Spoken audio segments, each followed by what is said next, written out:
guys, I got another glued in little succulent that you saw in the video that I was doing about the grow lights. And what I did was water him with warm water, just nice and warm to the touch, out of the faucet, and filled up this little thing which has no drainage holes, and let it set for just, you know, about a minute. And it softens up the glue just a little bit, because these guys are glued in. They can't have them falling out in the store and stuff. They don't want to bother with that. Plants can't be messy, right? So they glue these guys in. This guy has been in here for a while, and he is ready to have a different home. So we are just going to extract him today.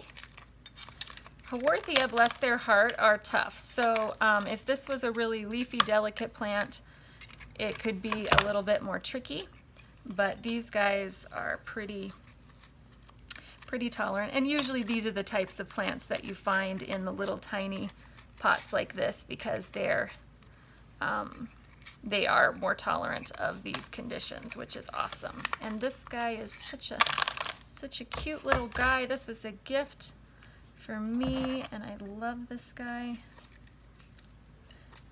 And his little root system it's not the glue keeping him in, it's his little root system that's like, no, I'm happy in here, and I'm taking up every bit, and if you pull on me, I'm gonna break. So I'm just being a little ginger here.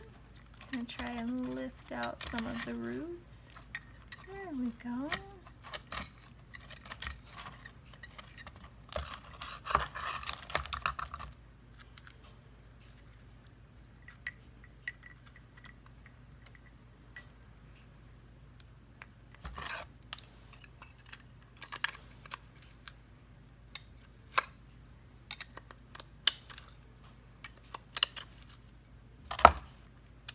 It looks like they may have glued his roots actually in, like put a little dot of glue on the bottom and glued him in, and then put everything around him and glued those in.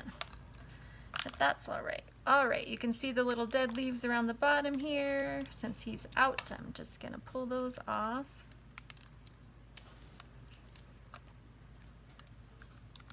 And his root system is nice and white and healthy. Looks more yellow here, but it is nice and healthy, but it's pretty small. But he's been in a pot with mostly rocks that have been glued in, so that's not surprising. I'm gonna give him just a little pot for now until he gets a little bit more established.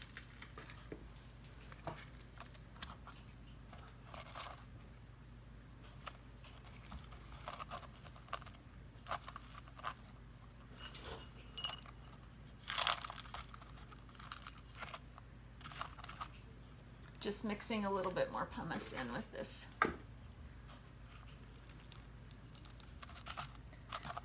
particular mix. And a lot of people, when they're potting, they try and do it all perfect where they're not gonna make a mess. If anyone that knows me will tell you that I make lots of messes.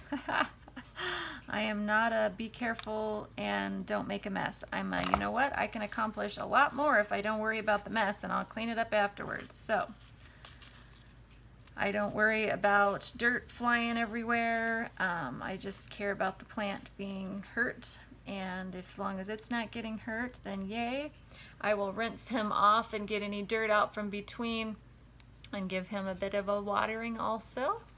And he's happy for today. So if you have, as you know, if you've seen my other videos, if you have these pots where the rocks are glued in, warm water, like really, really warm.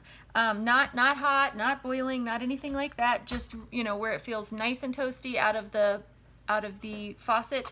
Let it fill up like for just a little bit. Fill up your little pot like this, or if it's in a larger pot, just wet the top and let it sit. Spray the top again if you want with a squirt bottle or with your sprayer from your faucet, and let it set for a few minutes. If it's still too hard, do it again. Soak it in some water and let it set. Remember, having a plant, even if it's a lithup or something, a lithups that's glued into a pot, which I have never seen a lithups glued into a pot, but that doesn't mean that they wouldn't. But even if it was something like that, watering it for just a few minutes to remove it from a pot and remove the soil is not going to hurt it. These guys are not going to bust, lithops are not going to bust or explode from one little watering. They will only do so if they're allowed to sit in the water and soak up as much as they can. So don't be afraid to water your rocks to get them unglued. Alrighty, I hope you guys are having a great day. I will talk to you soon, and happy growing.